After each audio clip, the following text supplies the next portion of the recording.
from Hamilton Place Strategies in Washington, D.C. This is the HPS Insights Podcast. Hello and welcome to Distilled DC, a miniseries from Hamilton Place Strategies HPS Insights focused on how communicators distill complexity. I'm your host, Andrea Christianson, and today I'm excited to be hosting a Women's History Month special with some of HPS's strongest female leaders, Stacey Kerr, Christina Pearson, Kristen McIntosh, and Megan Pennington. I've been at HPS for 7 years and can honestly say that every day I have learned something from the smart, creative, and courageous women at this firm. The women on today's podcast make up HPS's senior leadership team, and we have served as senior advisors to elected officials, communications leads at government agencies and major companies, as well as think tanks. So I'd love for each of you to first briefly introduce yourself, and then we'll go into a rapid fire round robin Q&A for our listeners. And if it gets complicated over Zoom, that's okay. We're all in it together, and we can do anything. So I guess let's start with introductions. Stacey, do you want to get us started? Yeah, thank you, Andrea. Hey, everybody. I love to be together with this group of HPS colleagues and women. And Andrea, it's so fun to have this new podcast that you're embarking on, and to all be together for this. So thanks for having us. I'm a partner at HPS, and I come to communications from campaigns and from Capitol Hill, where I spent a dozen years. I spent 10 years working for Nancy Pelosi, Speaker of the House, the first time around. And like some of you, spent time in both the majority and the minority on Capitol Hill. I then left politics, left Capitol Hill, and went over and was the chief communications officer and led communications for Georgetown University for a number of years before going into consulting. And that's how I came to HPS 2 years ago. I'm Christina Pearson. I'm very excited to be with you all today. This is fun to do. I am a managing director here at HPS. I started my career as a spokesperson at the U.S. Senate Finance Committee. That was my first job. I turned an internship into a job, which was fun. And then I, in the course of my career, eventually became the Chief Communications Officer for the U.S. Department of Health and Human Services. And then I was part of Microsoft's Senior Government Affairs leadership team for almost a decade. And here at HPS, I work with a lot of clients at the same nexus of Capitol Hill, public policy, and communications in both the corporate and public policy worlds. It's fun to be here. Awesome. And Kristen, how about you? You're our newest addition to HPS. Yes, I joined HPS in January. I serve as a managing director here. Really excited to be with everyone today. Prior to coming to HPS, I worked at the Brookings Institution for about 6 years, where I focused on economic policy as managing director of the Hamilton Project. Prior to that, I was at Edelman, a large global PR firm, where I was a senior vice president with their alliances practice. And before that, I spent the better part of a decade on the Hill, both the House and Senate. In the House, I started my career with Congressman John Conyers. I also worked for Congressman John Lewis. And in the Senate, I was ultimately staff director of a leadership committee, the Senate Democratic Steering and Outreach Committee. And I also did a stint at the United Nations Foundation as well, doing public affairs and advocacy for them. Awesome. All right, Megan Pennington. Hi, everybody. So nice to be here. It's so fun to get together in this group, and especially to have a conversation about women in the workplace. I spent a decade on Capitol Hill, worked in both the House and the Senate. I actually started my career with Barbara Mikulski, my home state senator, and actually the first Democratic woman elected in her own right to the Senate, I believe. And that was sort of such an unbelievable place to start, and to see how important it was to chart a path, and being a strong woman, professional woman, and knowing that how important it is to surround yourself with professional women. So that was certainly something that I thought about as I moved through different congressional offices, and then ended up here at HPS, where we look at public affairs from a different point of view than on the Hill. And it's really fun, but the most important thing is having smart people around you to talk through problems. And I really feel that I feel lucky to be in a place like HPS with all of you. So I'm excited to chat today. Well, awesome. And again, thanks for everyone getting together. This is going to be fun. So it's Women's History Month. So we're going to start out with a question on the woman you most admire and why. Stacey, do you want to go ahead? Mine, it might be obvious that mine is Nancy Pelosi, but it's not for the reason that you expect. And it is because it's because she's had these many lives, right? A woman that grew up, her father was the mayor of Baltimore and a member of Congress. And then she went and raised her children. And then she ran for Congress. And so I guess more broadly, I really admire women. Like, I love a reinvention. It's trite to say people love Martha Stewart, but Martha Stewart has been a queen of reinvention and making it work as well. But I love watching women whose careers haven't necessarily been linear and have sort of reinvented themselves in many different ways. I'll go from there. I did a seminar on Virginia Woolf in college that totally changed my life. And it's really interesting that something that could be written over 100 years ago could totally change your perspective. Her essay, A Room of One's Own, about having the literal and figurative space as a woman to have a voice, to have your independence in order to maintain that in a world that was dominated by men, totally changed the way I thought of things. And I would also say it really influenced my choices both professionally and personally, because as women, it's funny, they don't tell you in the beginning of your career. When I was 20 and read that, I didn't realize that it would have so much meaning to me that at age, well, further down the line, when I have a teenage daughter, I literally just went out and bought that for her, that essay, because I think it just really speaks to me at every stage of my life and has been such an influence. I'll jump in. I really admire Oprah Winfrey. You hear a lot of leaders, very successful people claim that they're self-made or self-built. But when you peel back the layers of the onion, you find that they often kind of started out on like third base and they really had a lot of barriers really cleared and paths really cleared for them and things kind of served up to them. But I think Oprah's different. I think that she really did build quite a bit of this herself, obviously with a fabulous team. I admire her vision and how she has these big ideas and she makes them real and shifts them to reality. And to Stacey's point, she's reinvented herself and her business and her brand many times over the decades. I admire her willingness to take risks and sometimes fail publicly, but then often to pick herself back up and sometimes build back better, as our new administration says time and time again. I admire her resilience and her role as a philanthropist and to take us along, try to take America and the world along on her journey of self-improvement and, spiritually, physically in so many ways and just share as she grows and try to encourage others to do the same. So I really admire Oprah.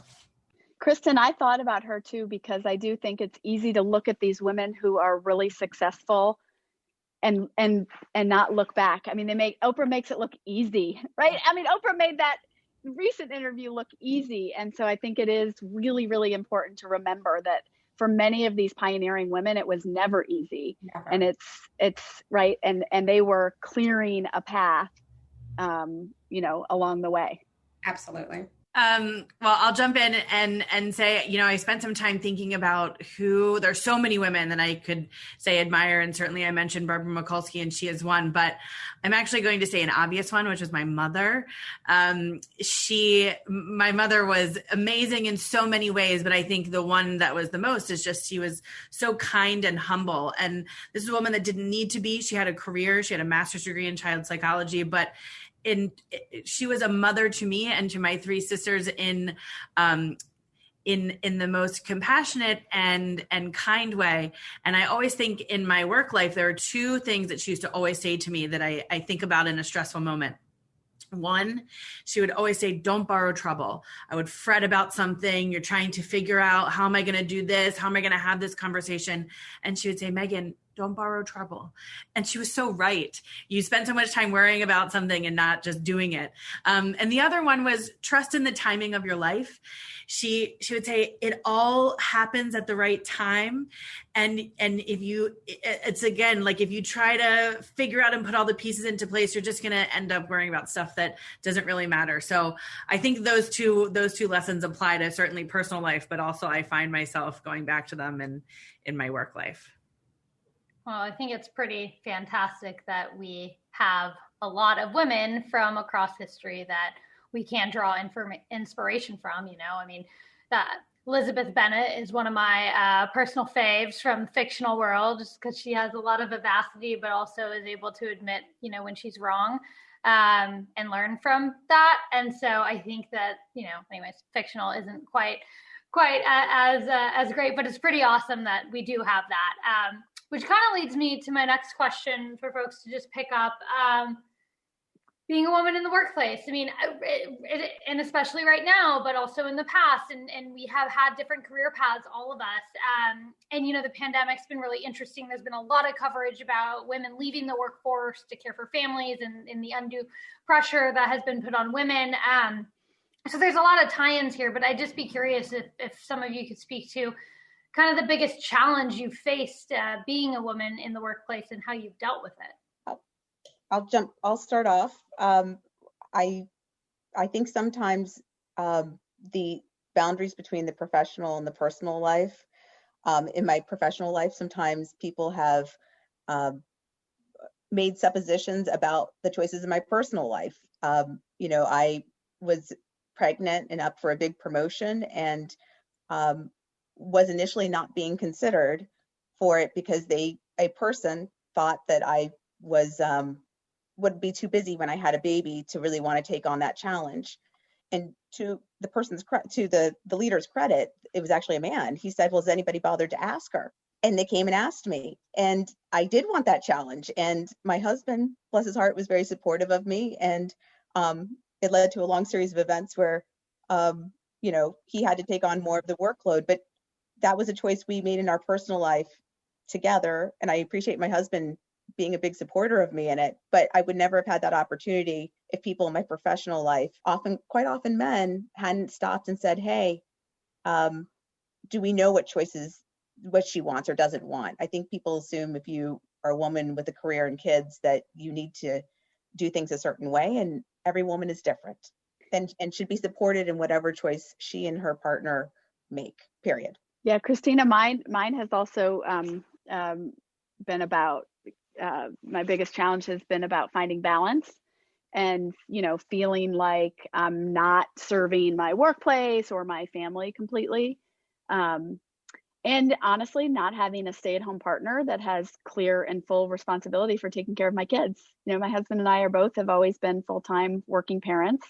And sometimes those clear lines of delineation of whose responsibility is whose are sometimes easier to manage.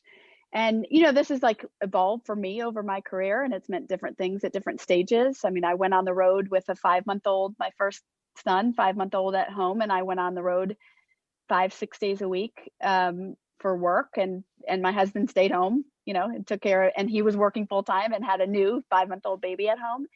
And I wouldn't change any of that, but I think there's definitely constraints when you have to be home to meet a nanny or daycare or have family obligations, while still being measured by the same standards as colleagues who don't have those obligations. And, I've always appreciated at HPS, we have great role models of working parents, men and women, not just women. I mean, I see the struggle that dads are, making to sort of balance it all as well. And I've appreciated that HPS and that workplaces are opening up to help people find that. But it's definitely, it definitely hasn't been easy to find that balance for me. Actually, Stacey, I should mention, one of those times when I was making some choices in my professional life, and Tony Fratto, our Tony Fratto at HPS, he went to bat for me, and when I was up for a promotion once at a time when he said she's great and we should do it, even if she is having a kid, and he was very supportive. And I think that, that is someone who will always have my undying gratitude that they believed in me sometimes more than I believed in myself in the moment when I was questioning myself. And that's one of the things I love about HPS, and particularly Tony.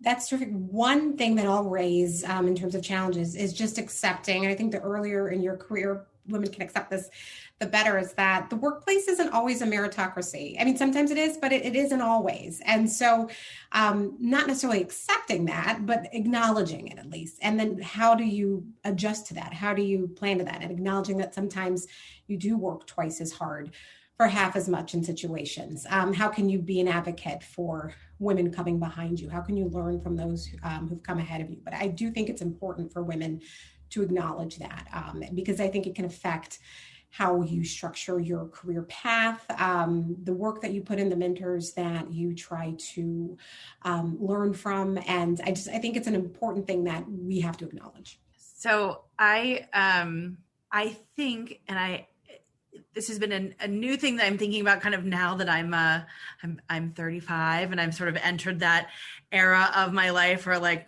most of my friends are married and have children, and I am not married and I don't have children. And something that can be really hard, I think, for women like me who have chosen and are maybe very happy in our lives the way they are, to figure out the work-life balance, because sometimes it can say, you feel beholden to say like, it's okay, like I'll grab that because everybody else like has to take care of kids, and you want your colleagues to have time with their children and time with their families.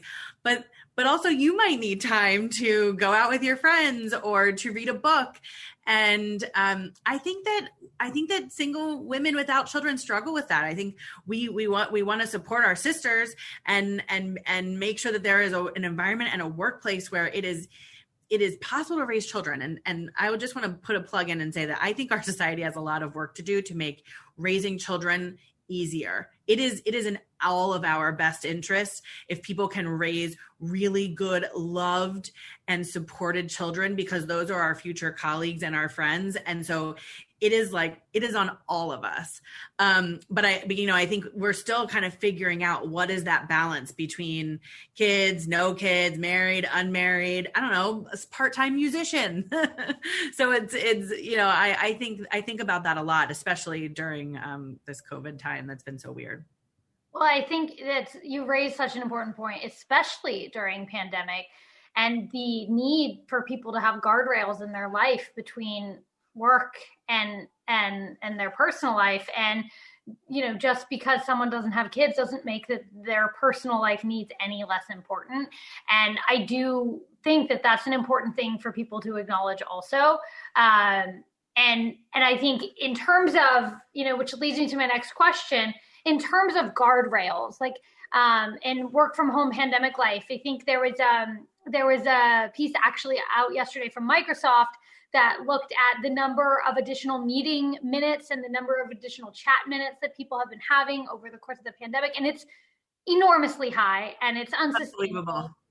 And so I'd be curious if you guys have any guardrails that you have put in or that you wish you could put in terms of, those blurred lines between work and home right now. I'll say that I think if there is any silver lining to this last year of balancing work and home simultaneously in ways that no professional ever should have, had to do for this sustained period, it would be that at least it has entered the national discourse that childcare is an economic issue. It's a workplace issue. It's not just an issue for the ladies to figure out kind of in the corner in their free time.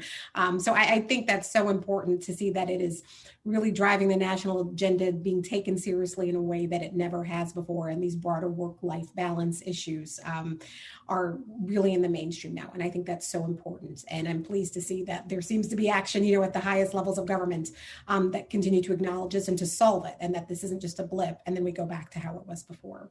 Yeah, I don't know. I got to think of some guardrails. I think often I find myself in a moment where I could send a chat and I'm not, and I just have to qualify this and say, I need to get much better at this. If I try to remember how I want to respect somebody else's time, it actually makes me feel better about respecting my own. And so I think we all need to give everybody a little grace and some empathy in this moment, because I think we all feel like everything's hard and how are we going to fix this? And sometimes I think it's like, well, we're not going to fix it. The world we're trying to get back to it, and nothing is really going to feel good until we are, life returns to some kind of normal. But I think thinking about, the golden rule, like how would you want somebody to ask you this question, and then, remembering that kind of can in a stressful moment say, you know what, I'll wait on this until tomorrow morning and ask them then. Yeah. I mean, for me, it's like, I go on a walk every afternoon unless it is literally pouring down rain. Otherwise, I will wear a raincoat. And it's kind of like there is limited light. I mean, we're getting more light now, but during the winter, like so you've got to go. And if that means that I'm calling into a meeting versus Zooming into a meeting, that's what that means. Because for my mental health, I have to get outside every day. And so, I mean, for me, that is the one kind of fail safe, like that I have really prioritized for me. And that's been very helpful.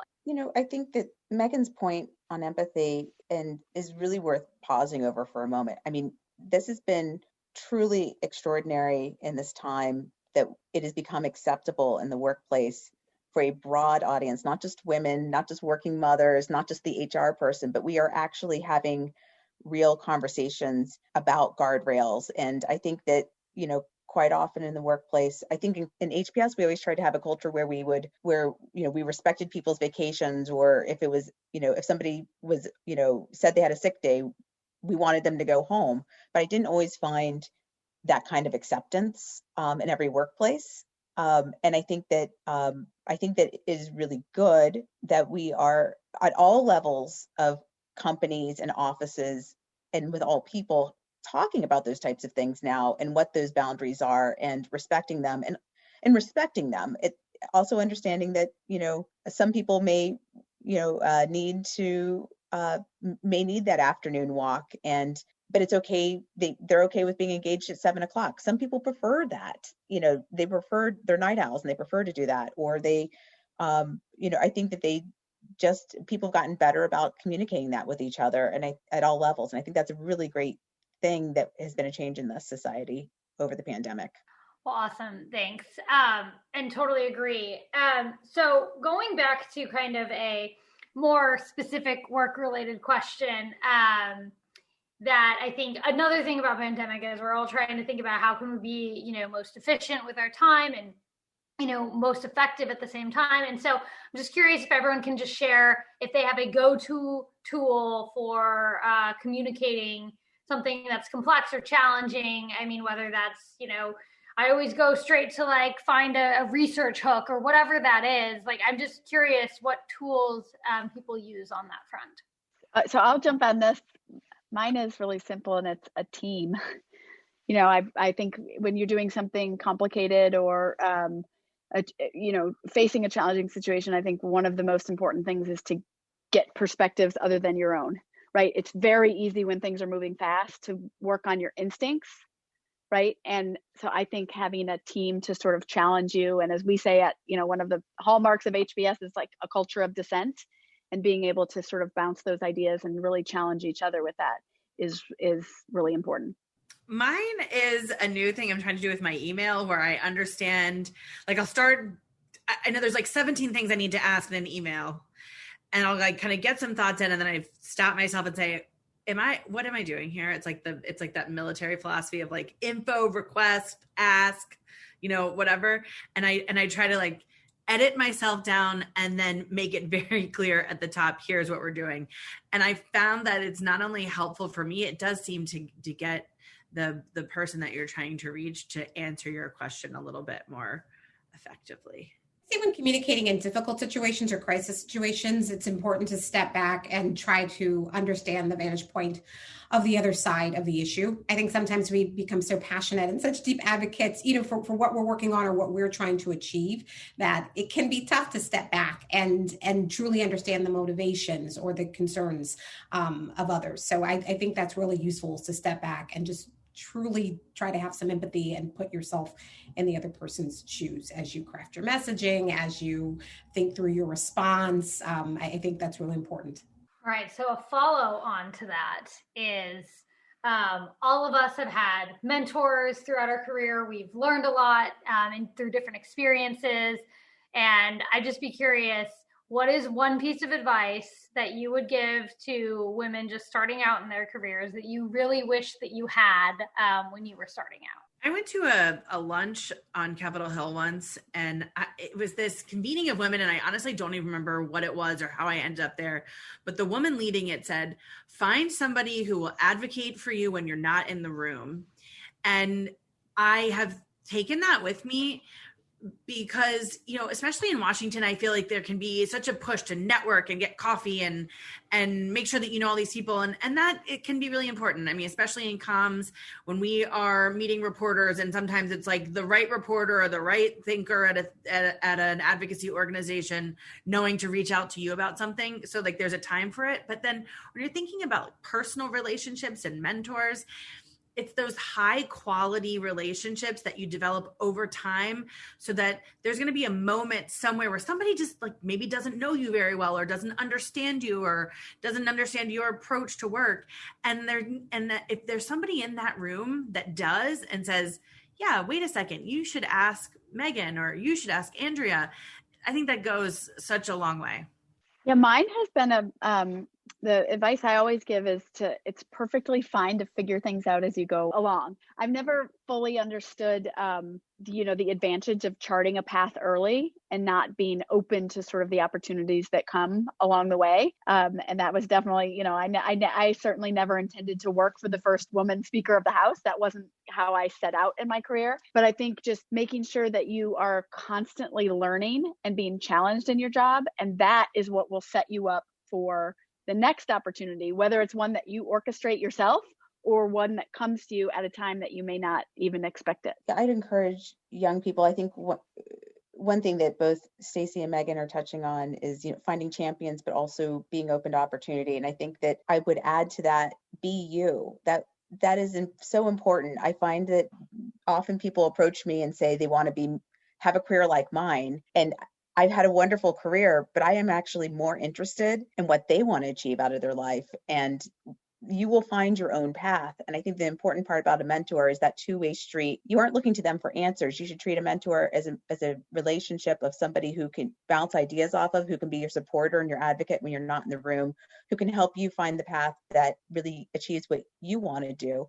And I think it's okay that it changes along the way. What I wanted 20 years ago, I laid out a whole path. I was the opposite, Stacey. I had everything plotted up until retirement, literally, and was a little flummoxed when I was 34 years old and confirmed as Assistant Secretary of Public Affairs at HHS, because actually, believe it or not, I really had wanted that job. I was a DC geek. That was the job I had been planning my whole life for. I won't go into the whole history here, but I had family roots in the department and I loved it. And I loved healthcare and I loved the people, and I'd had family that had worked there, and that was the job I wanted. And I got it at age 34. And I was really confused afterwards about what I was supposed to do with the next 30 years of my life. And so I will just say to a young person, like, my mentors, both male and female, the best ones were ones that were interested in me, that learned as much from me as I learned from them, and helped me find my voice and my path, and advocated for me along the way. Yeah, definitely. Totally echoing the idea of the need to dream bigger dreams for yourself, than what you might see right out of school, and to be open to where your career path takes you and not being too rigid in that.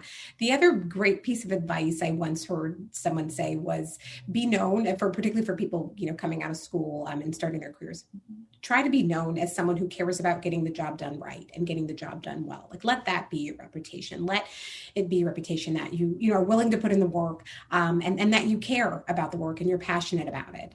So I think that's another just really good piece of advice that I often share. Yeah, I think that's great. And also one thing that I've often heard and I've done is just raise your hand.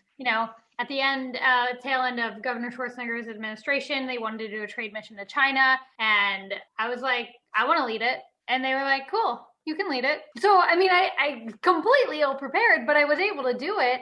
And it's just, I just asked. And so I think that there's a lot to be said for just asking.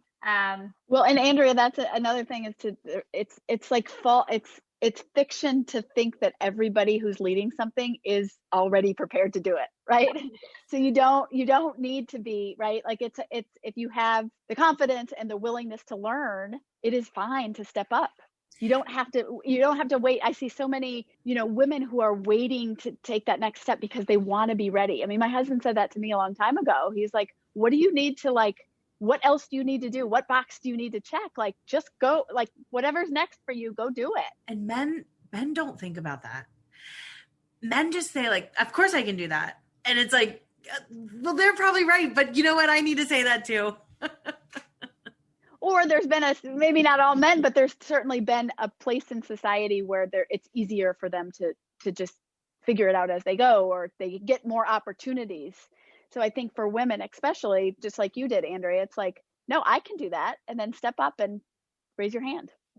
Yeah, and I think a big part of that is being told, like, you are capable, you can do it. Like, yes, you have to do the work. Yes, to Kristen's point, you need to focus on getting the job done and getting it done well and getting it done right. But if you focus on that, you can do it.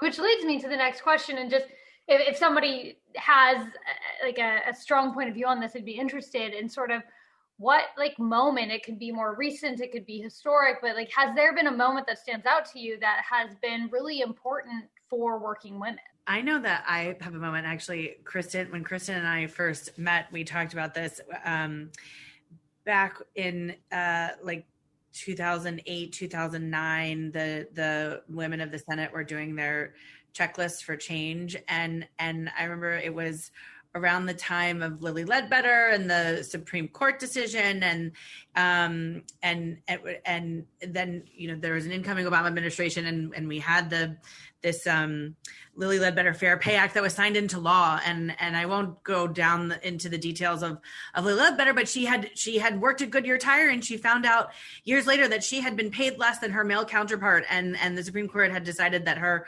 rate setting paycheck had happened too long in the past. And each rate setting paycheck, like kind of her opportunity to contest that and to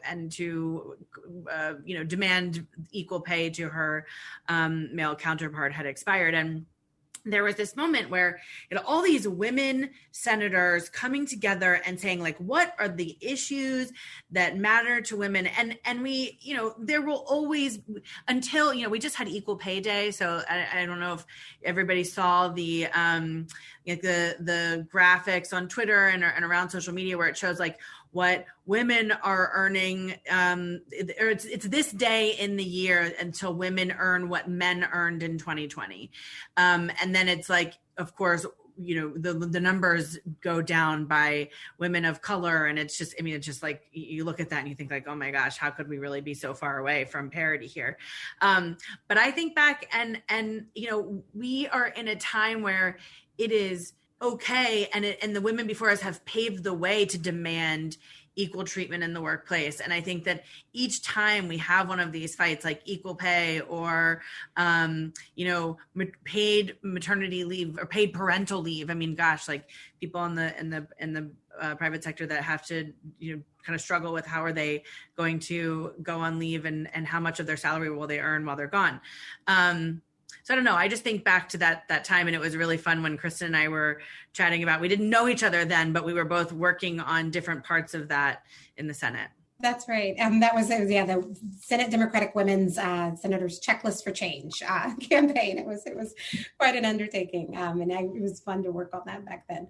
I'll chime in and say that I think every time women are breaking these, glass ceilings in really big ways, whether it's, Pelosi being the first woman speaker, or Hillary Clinton being our party's nominee, the Democratic Party's nominee, or particularly Kamala Harris being elected as the vice president. I think it matters so much for women and young girls in particular to have the representation and see themselves. I can share that, when I started my career, I worked for Congressman John Conyers. He was part of the Congressional Black Caucus. And I had a goal at that time. My career ambition was to be a press secretary on Capitol Hill.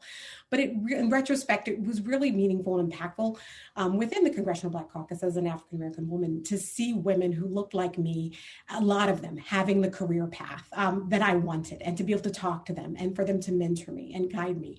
And I don't think I appreciated the extent of how important it was at the time, but I think, men are fortunate that everyone looks like them. There's so many people in all the highest levels of industry and politics and everywhere, who look like them for little boys. But I really think it means something. And I think it's important to acknowledge that.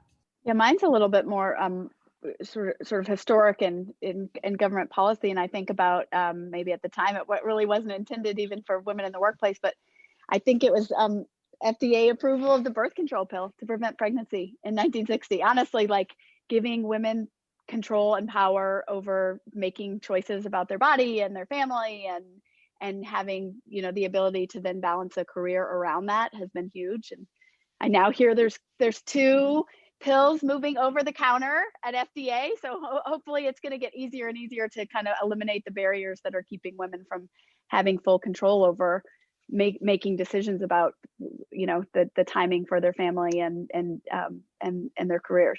My moment's a lot smaller than that, but I think in the DC world, it was something at the moment I didn't understand how important it was. I don't know if you all recall, women couldn't wear pants on the Senate floor. And I remember they had to have a special rule. I think it was 1994. And Barbara Mikulski, bless her heart, I was so excited. I think I watched on TV when she wore the pantsuits, but she actually wasn't supposed to. And I think she had to get a full rule to actually wear pants on the floor. And when she was elected to the Senate, there was not a women's senator's bathroom. Yes, so actually I'm going to take this down a level though, which was fast forward to me being, my first job working in the U.S. Senate, and I, 95, 96, even though there was a rule that women could wear pantsuits. It couldn't be pants. You had to have a full suit, and women were allowed to. If you were a staffer, you would still get thrown off. I actually got thrown off of the floor in my pantsuit the first time I went down there. Even though there was a rule that I could, but an unnamed member objected to me wearing a pantsuit as a staffer on the floor. And so they asked me to leave. And of course, there was nowhere to change, Megan, because there was no women's bathroom anywhere nearby, of course, too. But, my boss at the time, and this goes back to champions and everything else, and seeing yourself in other people, my boss, Bill Roth, said, well, that's absolutely ridiculous. And the next day he said, you wear that pantsuit again. And he took me down to the floor and he sat with me every single moment while he made a floor speech, and purposely sat with me and escorted me on and off to make sure that I got my pantsuit on the Senate floor. And I was trying to run back because the other senator was shooting me daggers. But this was also a time when, I think it's not enough to just have women leaders. Like Kamala Harris that's wonderful. That is such a landmark. But we also need to have, women that we can see ourselves in her chief of staff and her staff assistant. We need to have men in traditionally women's roles, and we need to be able to see all types of people at all levels. It can't just be Nancy Pelosi, Speaker of the House. It has to be everyone below her, and that we see ourselves in, and that there's that representation. But I think as a mother, just on one final note here, I was telling my daughter and son this story as I was preparing for this, because I was trying to explain to them, my son didn't think women were discriminated against. And I said, well, mommy experienced some discrimination. And this was also a time when I felt pretty gutsy at the time, because I also had gotten in trouble for not wearing lipstick. A member had come up to me and said at a hearing that I wasn't wearing lipstick, so I wasn't appropriate. And, and I was getting comments about my appearance. It's absolutely unacceptable. And I hope our daughters will never have to experience this. That's what I really hope has changed, because I think now that we've had some of this change, but we also have people in power, whether they're men or women, who advocate for everyone below them. I hope my daughter and son will never have that moment where somebody comments on what they're wearing or their lipstick or lack of lipstick or whatever. That's what I hope. But it was a small moment, but it was big to me. Well, I think that's a really powerful story in a lot of ways. And, I agree that I hope that our children won't have to deal with any of that. And it leads me to my last question here is, do you think the workforce is going to get better for women in the future, and why? I think it's absolutely going to get better. I think, look at, this wasn't so long ago that Christina, you were talking about these advancements for sure. I think there's a real commitment and a sea change going on in changing the barriers to giving access to the things that allow women to not only get into the workforce, but move up in it, right? And so that's education. It's paying interns in the industry in which we work in, right? It's giving people equal access to the pipeline programs that then allow them to sort of gain the skills and gain the professional networks that will allow them to thrive. Because what we all know is that when you get into the workforce, none of us have our jobs or our titles or our responsibilities because we're women, right? When you get there, you are measured by the same standards as everyone else. So I think we're focusing on giving more access earlier, and I think that will become more helpful for women in the workplace. I guess I would say I hope I think it'll be better for everyone. And I think that being better for women is also that men are encouraged and take advantage of and have their choices respected too. And by that, I mean, throughout my career, my husband, there have been traditionally some women, what people have perceived as women's roles, right? I'm a mother, so people think that I'm the one who has to pick up the kids. And there's a lot of things in my life that have been enriched by having kids. It's really weird that nobody says the same thing to my husband. And I think that part of things getting better for women is also going to have to take us respecting men's choices as well. If my husband wants to be the person who goes every day after school to pick up our kids, and he's doing that in order to enable me to do what I need to do in my career, he should be praised for that. It shouldn't be, and frankly, it should be a normal thing that we respect everyone's choices. But I guess I would say that I think it'll get better, but I think in order to get better, it can't just be about change for women, but it has to be a change for what everyone makes for their choices that's best for their own for their own unit, whatever that is.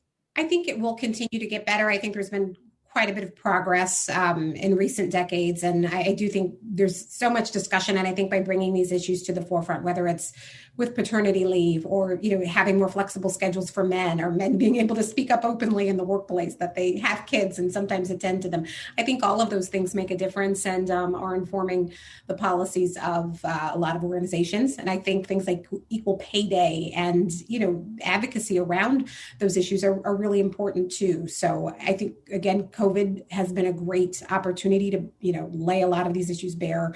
And I think as long as we use this to continue to advance them, I think it really is a lot of hope. Well, awesome. Thank you for that. I just say on the COVID front, we just had our first daughter and she just turned 1. And so basically we've been a COVID family from day one. And so both my husband and I being at home, I think has just enabled us to have more balance in the roles from the outset. That's been really amazing. I basically haven't cooked a meal since I've had my daughter because, when I was breastfeeding, it takes up a lot of your time and I don't have time for that. And so that's something that entirely he took off my plate and he took care of feeding our family. And that's pretty good. He always liked to cook, but it's just, I think that our roles are much more equal now. And he's an amazing man and he is very supportive, but this forced, I think, more equality in how things were split up in a way that maybe, we wouldn't have had before. So I think that there's a lot of benefits from the pandemic and also laying bare the challenges men have and having children and their children are interrupting them and they're asking for things and all of this stuff. And it makes us all more human, I think, and appreciate those roles. So I think that there's a lot of good that everyone weighed in on here. All right, well, that is it for this special edition of Distilled DC. Thank you to Stacey Kerr, Christina Pearson, Kristen McIntosh, and Megan Pennington for your time and insights. I'm your host, Andrea Christianson. Thanks for tuning in. Thank you for listening to the HPS Insights podcast, produced by Hamilton Place Strategies. For the latest updates, follow us on Twitter at HPS Insights and follow us on the web at hamiltonplacestrategies.com.